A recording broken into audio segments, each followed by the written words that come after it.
Hey, what's up guys? Welcome to a new video. So in this one, we're going to be covering all the do's and don'ts of dropshipping in 2020. So we'll be covering topics like VAT and taxes, everything you need to know about that, shipping times, how to deal with long shipping times, how to improve them, etc. Setting goals for 2020 and realistic expectations. Expectations are a big one, especially if you're planning on starting dropshipping in 2020 and you're new to the business, because a lot of beginners, it's very easy to fall into the trap of watching a couple of videos on YouTube, seeing a couple of screenshots on Facebook, and then thinking that dropshipping is easy. It's easy to make money, whereas that just isn't the case. It's a big misconception that dropshipping is an easy way to make money, whereas it's an easy business to start because you don't actually need much money up front to begin, but to actually make money in the long term and sustain something profitable, then that is where the difficulty lies. So this video then will hopefully clear a few things up, clear a few of those questions up that you're trying to find the answers to, and ultimately prepare you to avoid failure and find success in 2020. Before we jump into slide number one then, if you enjoyed the video at any point and you learned something new, make sure you hit that like button. For weekly videos on this sort of thing as well, make sure you subscribe. And I do read every single comment too, so if there is a question on anything whatsoever,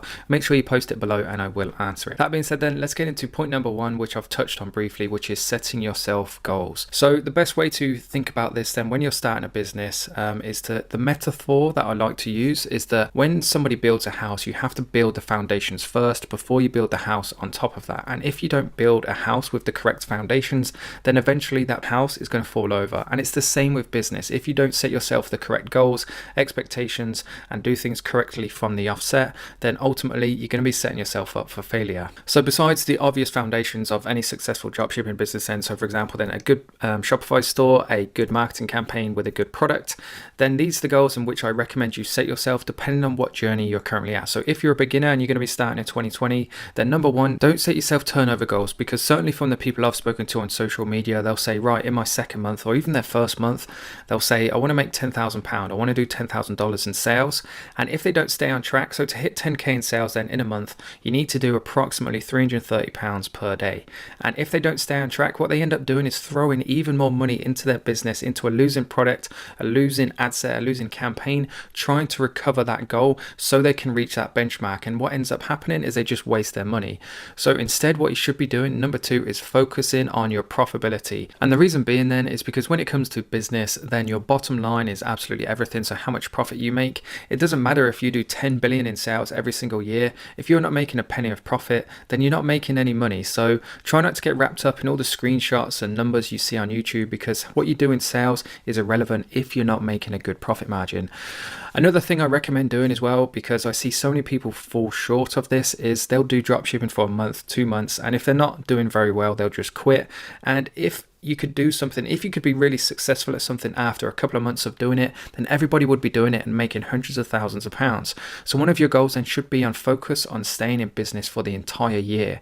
If you can commit to dropshipping for 12 months and invest, set yourself a budget each month of say £200 a month on ads, your chances of success increase the longer you do anything, whether it's riding a bike, learning to drive a car, running a business. The more and longer and the more time you dedicate to doing it, the better chance you have of being a success. So you're much better off if you're a beginner starting in 2020 is focus on staying in business and trying to be profitable from day one. Number two then, for everybody else who's a bit more experienced and perhaps been doing dropshipping for a while now, making a bit of money, then these are the kind of rules and goals I recommend you set yourself in 2020. Number one, profitability is king, especially if you're dropshipping in the UK. Once any limited business hits, I believe 85 grand in a 12-month period, as I'm recording this, you have to register as VAT, so 20% goes off your bottom line right away. So rather than focus on trying to do £1 million in sales over 12 months, you're much better off, again, focus on being as profitable as possible, because once you hit that VAT threshold, then 20% just wiped out straight away. Number two, outsource as much as possible. You need to be focusing your time on growing your business and doing the thing that's going to make you money, which is going to be the product research, which is a skillful task, and it's going to be your marketing, again, another skillful task. Things like order fulfillment, customer service can be outsourced very quickly, very cheaply, and they're time-consuming tasks too, so they'll free up a lot of time for you to dedicate to growing and making your business more profitable. Number three is focusing on acquiring as many customers as possible at break even or better. The reason being then is because certainly as a beginner standpoint, then most people tend to focus on front end sales, so spending £10 on Facebook to make £20 back. Whereas every time you acquire a customer, an email address, a physical address, a telephone number, then each one of those can be used as a potential opportunity to bring that customer back onto your store. I've seen stores before be run at a loss for 9 months of the year, banking on the fact that the more customers that they acquire, the more money they're going to be making in the last 3 months of the year coming up to Christmas, and that'll be enough to essentially make them enough money to make it worthwhile. So essentially what they're doing, which is number 4, is building a cash pot for Q4 to capitalize on the period we've just gone through where most people are spending money. Moving on to point number 2 then, which is don't worry about delivery times. One of the biggest kind of hesitations beginners have when it comes to start dropshipping, and for the following reasons really then. Purely because really delivery is not as big a deal as most people think. A lot of people say customers will definitely not wait that long, but the truth of the matter is that they do. Just to show you a screenshot then, I've put a link there so you can go and check this out. It's from the ePacket Express website, and this is what they quote as the average ePacket shipping times. So unless you're dropshipping to any of these countries, then all other supported countries, so that includes America, UK, then you're looking at 7 to 10 business days, which actually isn't that bad. The reason being then, so many people ask me, well, why does it say 20 to 40 days or 20 to 35 days on AliExpress? And it's because when a product doesn't arrive within that time period, you can open a case and you can claim your money back. And if the supplier can't prove proof of delivery, then essentially they have to refund you. So what they do is they overquote the delivery times, making sure it will arrive in time so they have less refunds. So even though it quotes that, in realistic terms, on average, it actually arrives a lot quicker than that. If you're still not happy with that, then there are some ways in which you can actually reduce the shipping times. Number 1 is just make sure you choose ePacket when drop shipping from AliExpress. Certainly shipping to the UK and US is by far the quickest method I've seen that you can get from AliExpress, and usually one of the cheapest too. Number 2 is you can use, not many people know you can do this by the way, is use the shipping from tab on AliExpress to find local suppliers.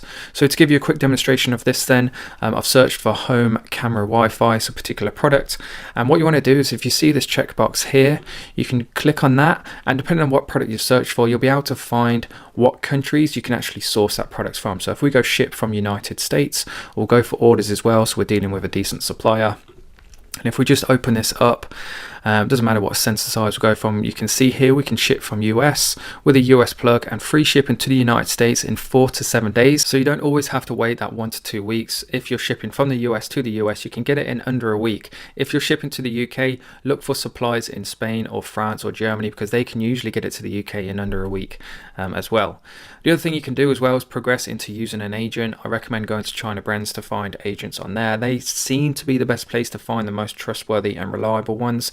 Just make sure you vet them out, etc.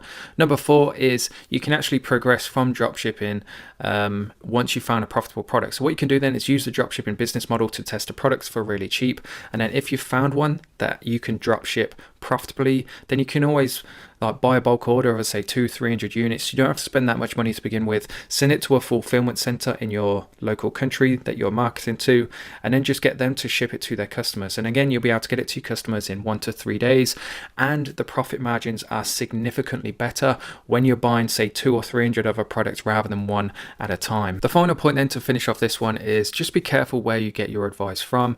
For example, then don't listen to anyone who hasn't ran a dropshipping business before. Don't go through the comments and listen to people in there, because you don't know what their experience is. For example, that's like taking fitness advice from somebody out of shape. If you wanted to lose weight and get in shape, then you wouldn't listen to someone who wasn't in shape. It just doesn't make sense. So just be careful where you get your advice from. Number 3 is do not rush things. It's great to be motivated and eager to get started and want to start making some money. It's awesome, but just make sure that you don't rush things, because if you over rush, it leads to skipping corners and poor quality of work. So for example, if you have a poor either one of these things. So if you have a poor store or a poor Facebook ad campaign or a poor product, you will not succeed. You're much better off taking your time, making sure everything's right before you do actually start. So to give you an example then, here's a dropshipping store I found, and I put just like a red mark through all the things that I would change if it was me, and these would be potential things that would hinder you from making sales. So number 1 is they've got a Chinese brand name up there. There's no other mention of that brand name on this page, so why is it up there? Number 2 is the product name name, they've named it like a pretty just generic product name that doesn't really make sense. So if anybody wanted to find this product elsewhere, they could do very quickly. If they named it something unique, for example, a name that if somebody then went onto Google to search for, they wouldn't find anything else, then again, that's like a little technique you can use to keep people onto your store and buying from you. Number 3 is they've still got the tax included note there. It's just when it comes to building a product page, then if there's information on that page that just is going to detract away from a customer buying from you, then I just remove it. If it's included, they don't need to know that, so just remove it. The next thing is the add to cart button is the default color. It needs to be a unique color on the screen so it pops and stands out. As stupid as it sounds, it makes quite a big difference. It's all about percentages. If you can get an extra, say 2% of people to click that add to cart button, that's going to make a difference to your bottom line. The next point is they've used like a unique font for item description. They haven't used that font anywhere else, so it doesn't just flow nicely. It doesn't look universal. It doesn't look inform, if that makes sense. And then when you look at the layout of the features, they've used features in red, and red is kind of like a hesitant color. When you look at the psychology of colors, it's like a hesitant color, and features is meant to be like a good thing, a beneficial thing. So using red just doesn't make sense. Then they've used the default font and kind of like a bland kind of generic color. Again, it doesn't really stand out. They haven't bullet pointed it. Reading through this, some of them don't even make sense. So just all in all, you're much better off just taking your time and being professional, making sure everything's right before you get started. So a common example of this then is if you've been getting hundreds of visitors or thousands of visitors to your store, but you've been making no sales, then this is usually because of a poor store that has been rushed. So if that is the case for you, just make sure you take a look at your store, get some feedback on it, and make the necessary changes. And just to finish off then, it doesn't matter how much money you spend on Facebook ads. If you have poor quality anything, then you won't be successful. People are going to be hesitant of new businesses. You need to tick all the right boxes to make sure that they feel safe and sound spending their money with you. So some recommendations then. Number 1, don't be lazy or impatient. For example, order samples of your products, film your own ads if you have to, or pay an influencer so you have a decent product, something really professional looking, a professional piece of content to market it with, and write product descriptions. And make sure you use decent fonts and colors. If you're not sure what a good font is, just Google it. When I first started, I Googled what are good colors to make people buy things, and there's a whole psychology, a whole different chart of different colors, and it's quite interesting. In fact, I mean, I won't bore you now in the video of why banks use certain colors, why investment firms use certain colors, why all sale signs are in red, for example. And it's the same with descriptions and text. Just Google what is a good product description, how to write a good product description, how to get people to buy after reading something, and the things you can learn that will make all the difference. Trust me, it'll be worth it. Number 2 then is get honest feedback on everything. Don't just go to your mum and say, check out the new website I made. Do you think it's good? Because your mum's always going to say it's really good. Go on Facebook groups. You can join my one, post your URL in there. You'll get some good honest feedback in there. And then number 3, to finish this one off, is have pride in what you do. Because if you're proud of what you're creating and what you're about to do, then you're going to be more interested in it. You're going to be more positive. You're going to have a positive outlook. And overall, it's just going to make you perform better and be more motivated, which is huge, especially in the beginning. Moving on to number 4 then, so this is the UK import taxes. I get hounded every single day about questions on this. So if you want to satisfy yourself and go and read the correct information from the official gov.uk website, I've put the link here. But the 2 things you have to worry about then, which I've taken a screenshot for you just to go through quickly. Number 1 is VAT, and number 2 is customs duty. So VAT wise then, any goods under the cost of £15, that includes shipping absolutely everything all in. So if you're buying something from AliExpress, including e-packet, as long as it's under £15, you won't pay any VAT. Number 2 is the customs duty. Anything under £135, again that includes delivery, insurance is absolutely everything. As long as it's under £135, there'll be no charge. So as long as the product you're drop shipping is under £15, there'll be absolutely no extra fees to pay. The chances are too is working with a lot of suppliers on AliExpress, they know what drop shipping is.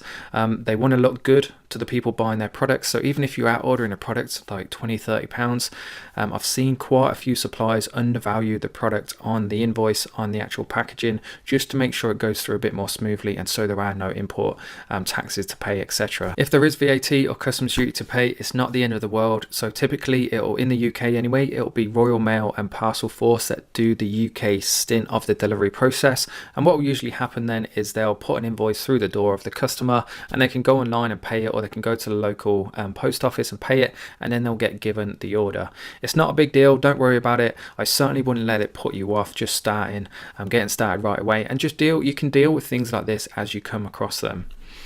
Moving on to the next point then is test as much as possible. The amount of people I speak to, they've tested one product, one ad, and one store, and they've had no success. So they go online and say dropshipping's a scam, and it doesn't work. Not everything you do will work, nor will everything you expect to work will work. So just make sure you test as much as possible, and trial and error, it to some degree is going to be inevitable. So as you develop the skill of picking products and marketing, then your success rate is going to be higher, but in the beginning it's going to be low, so some trial and error will be necessary. In terms of how to test efficiently, then here's some points to consider next time you're running ads, next time you're picking products. Number one, just make sure you run fair tests. It's not fair to spend £100 on one product and £10 on the next product. It's not going to be accurate. It's not going to be fair to test audience sizes of 10 million people against 100,000 people. The same for placements and devices. If you're only testing a desktop audience, then it's not an accurate test. It's not a fair test. You don't even know if mobile works or not. So make sure you test both. And then same for demographics as well. Don't just focus on one gender. Make sure you test absolutely everything. And then when you find what works and you've tested it fairly, then you can start to narrow down and hone in on that more specific and higher value audience. Number two is test multiple products. Again, the amount of people I see, it just frustrates me. They'll test one product, maybe two products. It's rare, in fact, that I've actually spoken to somebody who's tested more than 3 products, and because they've found no success, then they just write dropshipping and Facebook ads off altogether and just say Facebook ads don't work. You need to test multiple products. When I first started, it took me 6 products before I found one that made a single sale, just one sale. Before I made one single sale, it took me 6 different products. And then number 3 then is data is king. The more data you have, the more accurate representation you have of whether a product works or not. To give you an example then of why this is true, let's say for example you want to sell a dog product and you go to a local dog show that has 1,000 dog owners in one single room. You go up to the first dog owner and ask them whether they like the product and whether they would buy it or not, and they say yes. So instead of asking everybody else, you leave thinking that you've got a really good product and that every single dog owner wants to buy it, whereas you might ask the other 999 dog owners in that room and they will say no. So the more people you ask, the better mean, the better average you're going to get of whether people actually like that product or not. Number 4 then, to give you an idea of kind of like the success rate in which I've been working on. So for the past 160 ad sets that I've ran, 35 out of that 160 have ran at 1.7 ROAS or better. So take that, keep it in mind, do with it what you will, but just what I mean by that is don't expect every single ad set to be a winner. Moving on to the 6th and final point then is be positive. Now, as cliche as this sounds, it's 100% true. The amount of people I speak to who want to get involved in dropshipping and I'll answer their question and then they have a negative response to it. It's like if you're going into anything with a negative mindset and a negative outlook, then you're going to set yourself up for failure. You need to be positive through the tough times, through the good times, because at the end of the day, dropshipping works, it's a fact, but the harsh truth is that only a small percentage of people will actually succeed at it. Trust the process, work smart, and 2020 will be a great year. And again, you don't have to take my word from it. Here's just a few screenshots from some of the members of my Ecom Academy, and you can see on now the kind of results that these guys have achieved. And with that being said, then one final thing, which is thank you very much for watching. I hope you enjoyed the video. If you did, please do make sure you hit the like button. Please make sure you subscribe. Any questions you want to ask me, I will answer them, so just comment them down below.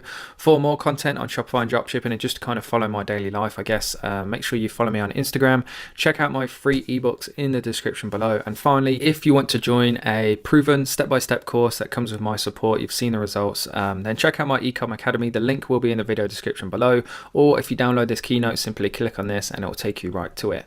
With that being said, guys, thanks again, and I'll see you in the next one.